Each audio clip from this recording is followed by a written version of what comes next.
Today we're going to bring an emergency box. We just mounted it up right now, and if you guys can see, there is a glass in here.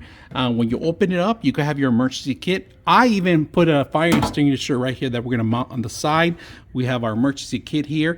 If you have an defibrillator for your hearts or anything like that, you can just put it in here. Easy to mount, only 3 screws, and it comes with also the screws for the actual handle itself. And it's very simple. We're putting it on here on our wood shop because we do get times we get cut or something happens, people know exactly where to see the box. It's easy to actually access the box by opening it up, and you could add anything in here. You could medications, you could add anything, emergency kits, and so forth. So this is a perfect way to keep it in your shop or any place that you need access to for emergencies.